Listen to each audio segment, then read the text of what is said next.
And you mentioned that you guys have tripled or quadrupled the size of the company since the last podcast, and that sounds like it was kind of happening in the same time frame as taking the investment from Cottonwood. So, you guys got that Series A that allowed you to scale up, obviously your bandwidth and resources to serve your clients. So, what did you guys do after, what were your first moves after taking capital, and what's allowed you to kind of scale up the company?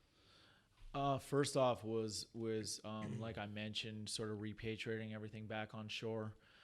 We went out and got some high-powered engineering talent and pretty much restructured the entire team.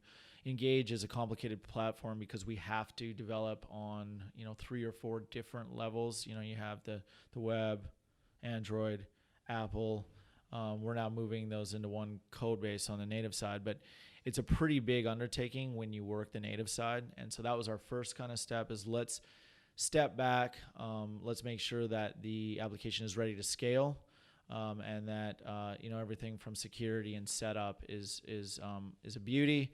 And then we from that point on started really inserting high-powered project management and customer success talent. We actually didn't, a lot of people think when you go out for investment that, this is for your sales and your marketing team, and let's go to market. And we'd always been really focused on marketing at Engage, and that was really a strong point. I think it had a lot of the reasons to do with why CVP invested and why we had the market share, the small market share that we had.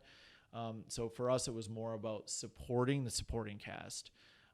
Just recently, we've started to really regrow and rebrand the sales and marketing side.